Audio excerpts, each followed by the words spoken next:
Cade Cunningham wins Eastern Conference Player of the Week for the first time in his career, and on the night of receiving that, the Detroit Pistons get a great team win versus the Los Angeles Lakers, sweeping them on the season. We'll talk about this win and how Cade has played in today's episode of the Locked On Pistons podcast. Let's go.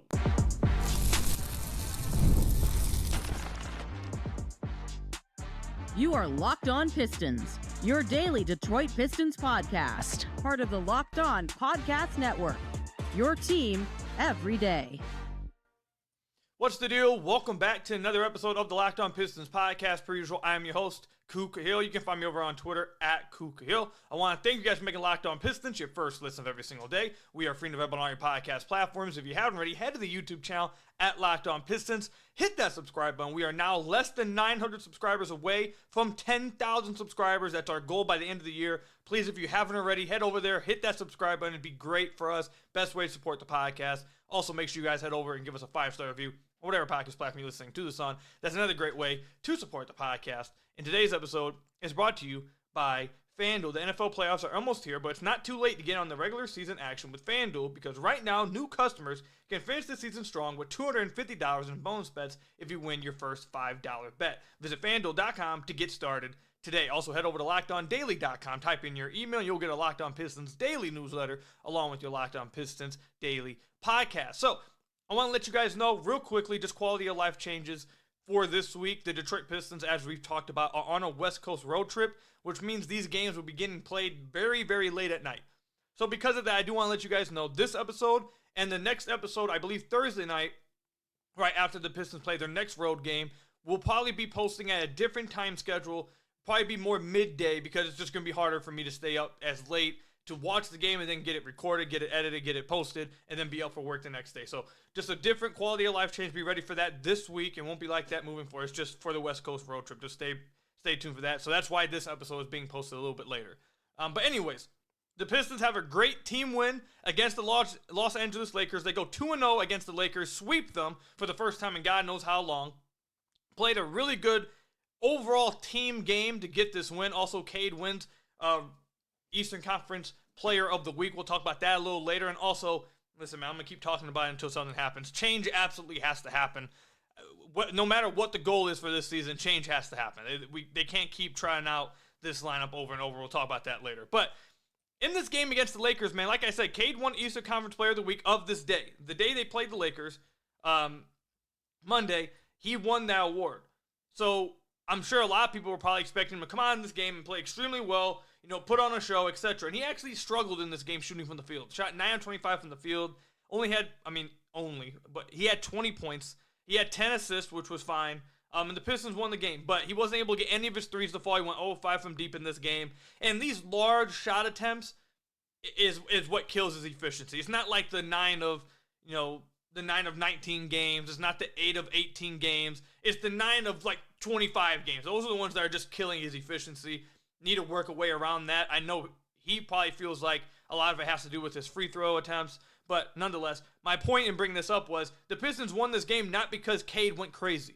They didn't win this game because Cade went crazy in the fourth like he did against the Suns and had moment after moment after moment against KD, even though he did have a really good moment against LeBron after a slick behind-the-back move on Austin Reeves and then finishing over LeBron in the fourth quarter. They didn't win this game because Cade went crazy. They won this game because they got multiple contributions from the entire roster. You got 20 points from Cade. You had 18 points from Jaden Ivey. You got 15 points from THJ. You got 21 points from Malik Beasley off the bench. You got 8 points from Asar Thompson off the bench. You got 13 points from Simone Fontecchio. You got 10 points from Ron Holland. All of these players contributed to the Detroit Pistons pulling this win off against the Los Angeles Lakers. Two guys in particular that I want to shout out that I thought played extremely well. Ivy played really well. We'll talk about him in a second. But two guys I think that really deserve to get shouted out, Asar Thompson and Ron Holland. Let me just stay with Ron Holland for a second, because we haven't talked about Ron Holland a whole lot on the podcast because his role has been somewhat limited, and at certain points at the beginning of the year, I'd say, not so much recently, but at the beginning of the year, I feel like they were asking him to do too much, and it was somewhat hurting his development. That's how I felt at the beginning of the year. Didn't think he was ready to be getting asked to do all the things he was being asked to do at the beginning of the year. With that said, he looks much, much better over the last few weeks. He looks like he's getting better each day, and you're starting to see why the Pistons drafted him as high as they did. This is a guy who is showcasing that he is already an extremely good finisher around the basket. He has really good touch around the basket, and if there's one thing that he has on Asar, even though I think Asar is the better prospect, the one thing I said that he has on Asar is his driving ability. He's much better at getting to the basket and getting shots up at the basket.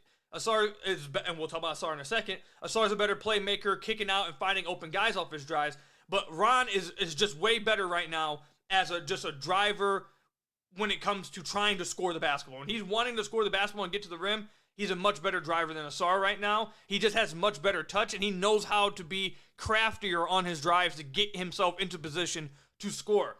To point this out, or to buffer this point, on layups within the half court, he's in the 85th percentile according to Synergy. He's scoring 1.28 points per possession in the half court on layups. Overall, just at the rim, he's in the 79th percentile. Everything else, obviously, he's struggling as a shooter. He's not, you don't need that from him. You're getting good defense for a rookie from him.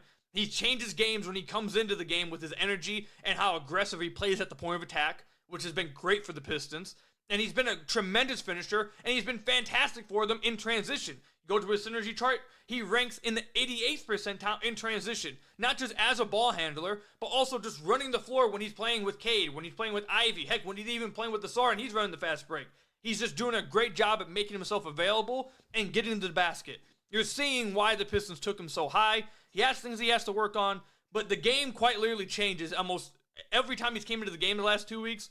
Defensively, the game changes, the energy changes, and his ability to get to the basket. And just I kind of have not been too big of a believer in the whole, just bring that dog mentality and that changes everything. I think most of the time that's just BS, but that is the case with Ron. I can 100% say that is the case. When he comes onto the floor, he gets his teammates to play a different way defensively. And I think there's a reason for that. We'll talk about that in the second segment. But Ron was fantastic in this game. Absolutely fantastic in just 12 minutes of action. Then you got Asar, who had 8 points, 5 rebounds in just 16 minutes of action. He was getting to the basket in this game as well. He was getting the ball out in transition, running in transition, and obviously his defense, not only at the point of attack, but weak side rim protection as an off-ball defender, was tremendous as well. These two guys are a part of the big-time future for the Detroit Pistons. And as we're going to talk about in this second segment, something needs to change to where these guys are getting much more minutes than they're currently getting. They're way too impactful for the team. The game changes when they come into the game, and you need their defense. You need their defense. You need their athleticism. You need their ability to play in transition.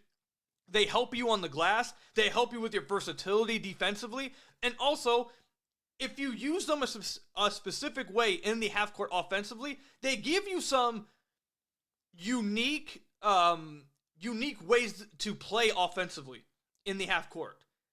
For example, I'll just use one example, and then we'll have to watch them moving forward. But one of the things they've been having Asar run as a screener in the pick and roll. Now, I've said for a while I want to see Asar with the ball in his hands, and they have given him the ball in his hands quite a bit as of late, and it's looked, I'd say, there's been, it's been a little uneven, but I think you've seen a lot of good to make you want to keep doing it. But my point is, you've seen Asar used in the screen and roll game, and what that allows you to do, it makes it where defenders cannot just sag off him and double Cade when he's off ball in the corner. And that allows Asar to get flowing to the basket. That gets you in 4-on-3 situations where Asar will kill you. He'll either dunk on you, he'll make the lob pass, or he'll make the skip pass to the corner. He's capable of doing all those things. And when you got guys like him who are athletic, that can do stuff with the ball in their hands and can be used in all these different type of ways, in the dunker spot, in the screen and roll, in the pick and roll as the ball handler, you can use them in unique ways. The team is just better with them on the floor. They look better when they're on the floor, and they're showing why they are the future for the Pistons at the wings. It's getting to a point where I kind of want to see them on the floor together just to see how good they'd be defensively in transition. I know it would be a big struggle, I think, in the half court, obviously, right now, unless they, found some really creative ways to make it work. It probably would struggle in the half court, but these guys, I know for a fact, have to start playing more than 16 minutes. They need to play more than that. The game changes when they're on the floor. They're your future at the wings, and they were fantastic in this game against the Lakers. Absolutely fantastic.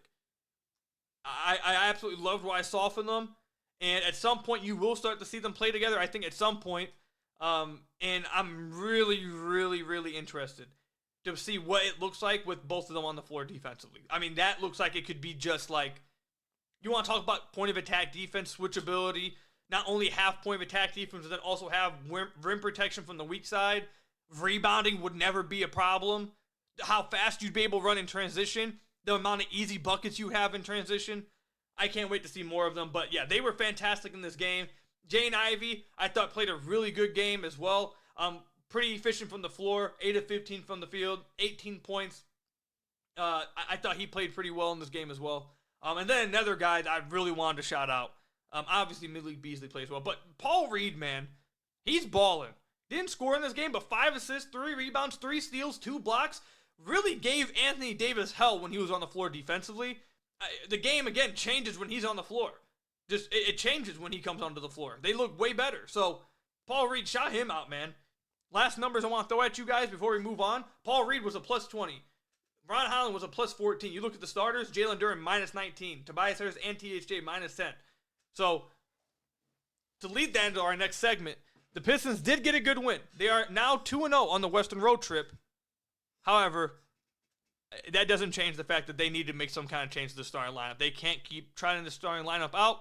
It was another tough outing for the starting lineup. They got to change it. We'll talk about that coming up. With Robinhood Gold, you don't need a silver spoon to eat up the financial favors of the 1%. Robinhood Gold allows others to get the rates and perks usually reserved for the high society. Now, the resourceful individual with Robinhood Gold can earn the very liberal rate of 4.25% APY on uninvested cash and be rewarded with a handsome 3% retirement boost on IRA account contributions. Robinhood Gold provides the privileges of a high net worth for any net worth. These generous benefits are now available for only $5 a month. The new gold standard is here with Robinhood Gold. Sign up today at Robinhood.com/gold. Terms apply. For product-specific disclosures, visit Robinhood.com/gold. Investing involves risk. Rate may change. Gold membership is offered by Robinhood Gold, LLC. The new gold standard is here with Robinhood Gold. Sign up at Robinhood.com/gold. So I want to thank you guys again for making Locked On Pistons your first listen of every single day. We are free and available on all your podcast platforms. If you haven't already, head to the YouTube channel at Locked On Pistons. Hit that subscribe button. We are on our way to 10,000 subscribers. Less than 900 subscribers away. So if you haven't already, please head over there, hit that subscribe button, or leave us a 5-star review on whatever podcast platform you're listening to this on. That's another great way to support the podcast. All right, look. The Pistons are 2-0 on the road trip. That is true. They got this win against the Los Angeles Lakers. That is true. The team is right now in the play-in. That is true. They're about to match their total win season total from last year, this year, before even the start of the new year. They're going to match it, I think. That's all good. They still need to change the starting lineup. The starting lineup is putting them behind the 8 ball almost every single game. And if it wasn't for the bench, which this win against the Lakers was a bench win. This win happened because their bench was so good and outplayed the Lakers so badly. That's why they won this game. Malik Beasley was fantastic, obviously, as he always has been. 21 of 8-15 from the field. We talked about Asar. We talked about Ron Holland. Simone Fontecchio starting to turn it around a little bit. Still want him to stop dribbling the ball. Please stop. But starting to turn it around a little bit. 4 of 4 from the field. 2 of 2 from deep. 13 points. Plus 19 in this game. Paul Reed. We just talked about how great he was off the bench against Anthony Davis. Didn't need to score the basketball. Was assisting the basketball. Was rebounding. Was playing great defense in the pick and roll. Blitzing randomly in the pick and roll. Really frustrating Austin Reeves and D'Angelo Russell by doing that. And was really getting under the skin of Anthony Davis. Got tech on him for it. The bench won the Pistons this game. And far too often, I should say, that has been the case. Some combination of the bench comes in, mixed in with maybe Cade, mixed in with maybe Ivy, and that's what blows the game open for the Pistons. Then they go back to the starting lineup. Then they go back to certain players, and the game starts dwindling again, and they have to come back. In this game against the Lakers, the Pistons starters were getting heavily outplayed, and the bench had to come in and turn it around and get them back into the game. That cannot continue to happen. It just can't. You can't continue to do this. This starting lineup, we have way too much of enough sample size to say this starting lineup is not good and it has to change. This starting lineup has played 222 minutes together. They have a net rating of minus 3.27. Their defensive rating is 123.18. That would be the worst in the entire NBA. The defense of that lineup is non-existent. You are not going to win. Let me take that back. You are still finding ways to win games because your bench is coming in and saving you and playing extremely well. So yeah, you'll still win games. Win some games, I suppose, because of the bench. But that's why they've lost a lot of games. They're putting themselves behind the 8 ball. It's one of the main reason why they lost that game to the Utah Jazz. And if they really want to continue to win more games, they really want to, make this push up the standings, really get back to 500. They're 13-17 right now. The way to do that is you change your starting lineup. They can't keep starting out the gate slow. And just to give you guys a reference point, the worst defense in the NBA is Utah's at 119.4 defensive rating. That's 4 points better than what the Pistons starting lineup is. So the Pistons starting lineup is 4 points worse defensively than the worst defense in the NBA. You cannot continue to trot that starting lineup out. You just cannot continue to do it. Tobias Harris, look, I want to make this very clear. Tobias has been great in the locker room, and that cannot go unspoken because multiple players have openly said it, and I've heard it behind the scenes from players, from coaches. He has been so good for them off the floor and in the locker room.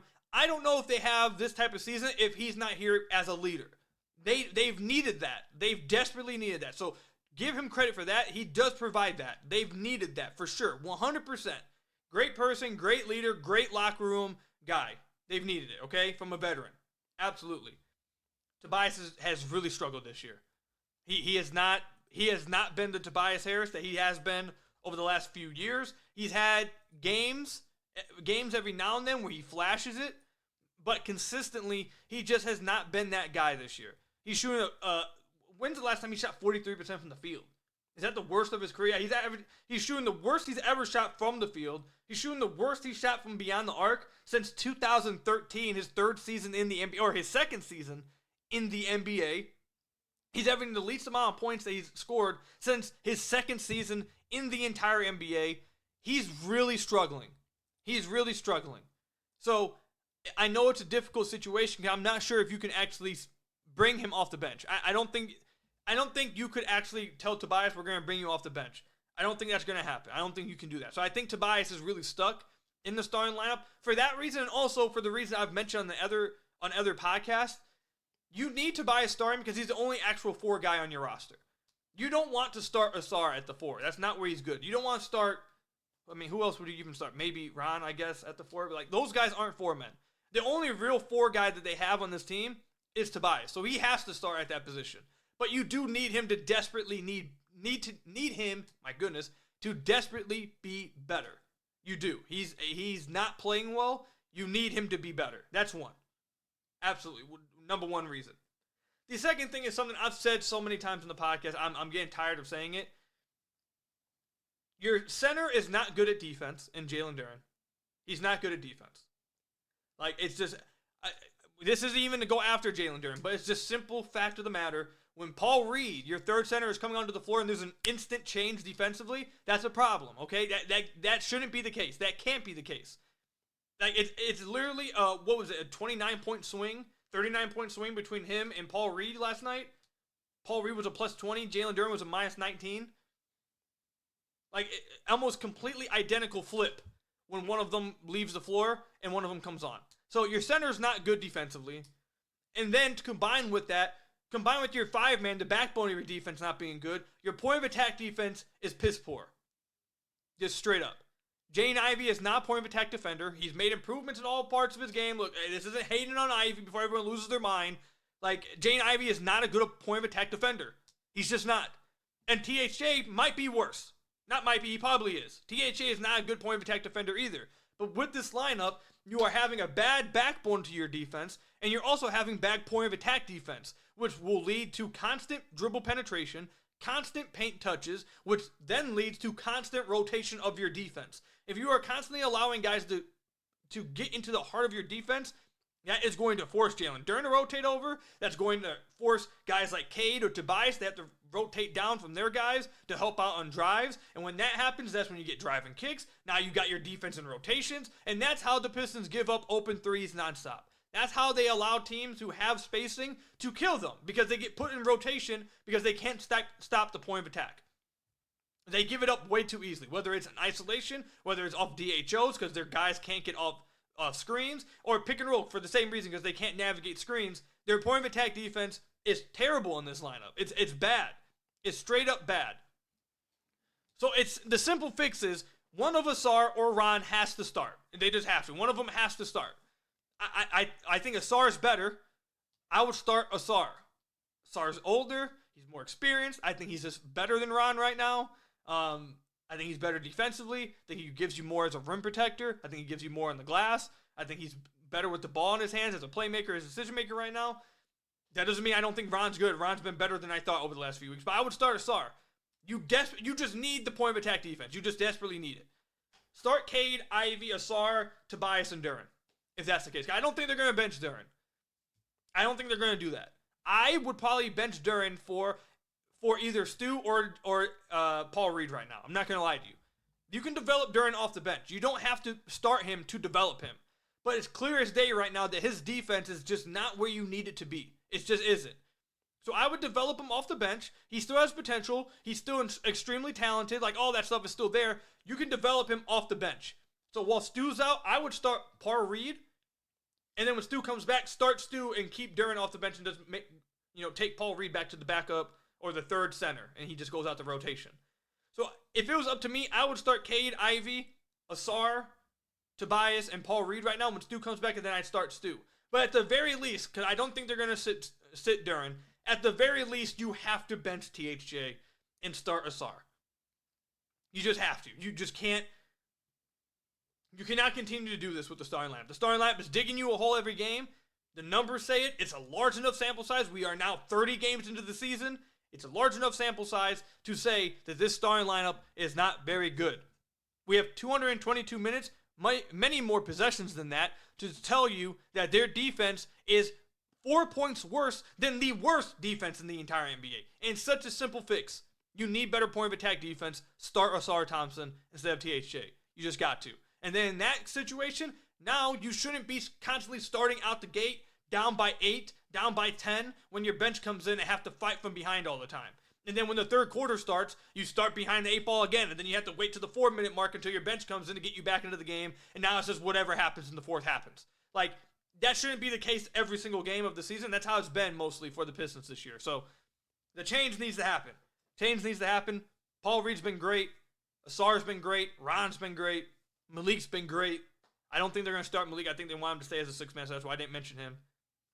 So Tobias is struggling. THJ is not good defensively, and Jalen Duren is not good defensively. You can't have those triplets in the starting lineup and expect to survive defensively. And then also ask Jaden Ivey to be your point of attack defender. It's just not going to happen. So let me know in the comment section down below. Yes, the Pistons are winning relative to expectations, and they're 2-0 on the Western road trip. But are you guys still also on the same page that the starting lineup needs to change if they want to be better moving forward? Let me know. Comment section down below or over on Twitter at @KukaHill. When we come back, Cade just won Eastern Conference Player of the Week. At what point do we start to have sneaky Cade discussions? I'll tell you guys what I mean when we come back.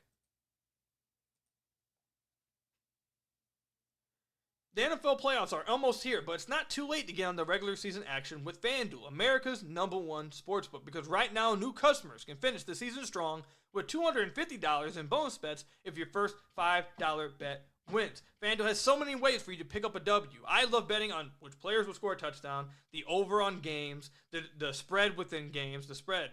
High spreads, I've been taking them this year. It's been helping me a lot this year. I'm not going to lie to you. And also, you can bet exact point totals, all that kind of stuff on FanDuel. It's absolutely thrilling. I've told you guys I've been using it for the last few years. I still use it to this very day. Super easy to use, super self-explanatory, but most importantly, super fun to use. So just visit FanDuel.com to join today. That's FanDuel.com for your chance at $250 in bonus bets if your first $5 bet wins. Make every moment more with FanDuel, an official sportsbook partner of the NFL. So I want to thank you guys again for making Locked On Pistons your first listen of every single day. We are free and available on all your podcast platforms. If you haven't already, head to the YouTube channel at Locked On Pistons. Hit that subscribe button or leave us a 5-star review on whatever podcast platform you're listening to this on. That's another great way to support the podcast. All right, so big time award for Cade in his career. He won Eastern Conference Player of the Week.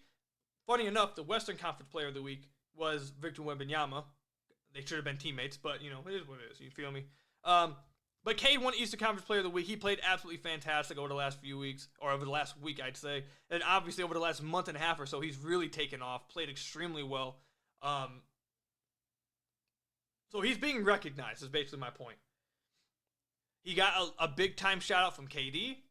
Even after this game against the Lakers, LeBron was talking about him in the postgame. Talked about how he's really that dude. Said he was the first overall pick for a reason. He's too big to guard with just regular guards. You have to send another guy at him. He said he's very solid. He shouted him out after the game. So he's getting shout out from his peers after games. He's playing extremely well. And I know a lot of the talk has been, will he be an all-star? I'm not going to lie to you. I don't feel like that should be the talk. I feel like that should be solidified. If he doesn't make an all-star this year, I don't know. I think that would just be a slap in the face. Like, remove the name from the jersey. 24 points, damn near 9.7 assists. He's damn near averaging a double-double with assists as a guard. 24 points, 9.7 assists, 7.0 rebounds. He's shooting 45% from the field, 37% now after that 0 for 5. That will get back up at probably the next game. He'll have a good night shooting from deep. But before this past game was at 39% from deep. On high attempts, on a good volume of pull-up threes. He's impacting the game defensively. And his team is about to match their win total of last season before this new year even starts this year. Like, they're winning at a pace they haven't won in the last 5 years. He's playing extremely well. The numbers he's putting up are not numbers that anybody else are putting up. Like, he's been absolutely fantastic this year. So I don't understand how he wouldn't be, you know, an all-star. I feel like that's damn near like a guarantee at this point. I'm not gonna lie to you. He has to make the all-star team. Easy. What I want to know is how far is he? Now, just calm down when I say this. I know people are gonna lose their minds, but how far is he from getting sneaky? Now, again, sneaky All-NBA consideration. How far away is he? Legitimate question. What needs to happen this year for him to start to get sneaky All-NBA discussions? Because his numbers are crazy. You know what? Let's go to StatMuse and look up how many NBA players are averaging. And now StatMuse wants to freeze out on me. Okay, here you go. NBA players are averaging 20 points, 9.5 assists, and 7 rebounds this season. All right, let's see. I know it has to be it's a very short list. Okay, they didn't understand what I said. Okay. Don't worry about it. Forget it. If StatMuse isn't going to tell me, then we'll just forget about it. But obviously, he's one of the very few people who are putting up these type of numbers right now, okay? Tyrese Halliburton last year was All-NBA third team. Now, obviously, his team was much better. He only averaged 20 points a game. He was much more efficient than Cade, but it was on less volume. But I'm not here to slander, Tyrese. He was much more efficient. He has way less volume, 5 less shots he has to take a game. He averaged 10 assists a game. Cade's right behind him with that. He's averaging more points than Tyrese. He's turning around a bad team that's not very good. That was not very good. Has them in the playoffs right now. And Tyrese last year was a straight up lock. I feel like he was basically a lock for All-NBA. So I'm not sitting here saying that Cade should be All-NBA right now. But when, if he continues to put these numbers up, and the Pistons find themselves 500, and they're like the 7th seed in the East, 6th seed in the East, something like that, after what they did last year, you know, is that not enough for like sneaky discussions about All NBA? Like what does he need to do? At what point does he need to get to for it to be a consideration? For it to be something that at least gets whispered about? Because he's playing pretty damn well. Playing really damn well. Like a guy, I saw people, and I hate just. Actually, I'm not even gonna do that because I don't like actually doing that. I won't let my belief in Cade, make me do something that I don't like people doing. Just looking at people's pure stats, like on a board, and saying, oh well, he averages slightly more points, so he must be. I'm not gonna do that. I'm really upset. Like StatMuse is just all of a sudden deciding not to do this. Pretty frustrating. Yeah, I don't know what's going on. But either way, my point is, how close is Cade from getting that kind of sneaky discussion? He's already, not only is he getting Eastern Conference Player of the Week, he's also getting moments, which I think matters too. Like that narrative, the moments matter. He has the big time 3 over KD as of late. He has this slick move that he had, and then finishing over LeBron in the fourth quarter. That's a big time moment. He has guys shouting him out like LeBron and KD in the postgame. If he continues to have moments like that at the end of games, he continues to have the Pistons turn their season around to get to 500. He continues to put up these type of numbers, and he gets more efficient as the season went on, because he's getting more efficient as the seasons went on. Earlier in the year, he was at like 52 true shooting percentage. Then it was 53. He got up to 55 true shooting percentage before this past night, which is why 9 or 25 really kills me. But I think his efficiency will continue to rise as the season goes on. What else does he need to do to start getting conversations about All NBA? I think he's almost there, man. I think he's almost there. So let me know in the comment section down below. What do you guys think needs to happen for Cade? Not to be a lock for it, but just to get some consideration, some sneaky talk about it. Let me know in the comment section down below or over on Twitter at @KookHill. That's all I've got for you guys today. I want to wish you guys a Merry Christmas. Today's Christmas Eve, so I hope you guys have a great Christmas Eve. Hope you guys have a great Christmas tomorrow. I don't know if we're going to have an episode for Christmas. Just stay tuned for that. But hope you guys have a great one with friends and family. I'll see you guys in the next one. Great team win from the Detroit Pistons. They're in a good spot right now. We'll see how they do with the rest of the road trip. 2-0. I said the goal is 3-1. Just need one more win. They hit that goal. So great win. I'll see you guys in the next one. Stay safe out there. And until next time, peace out.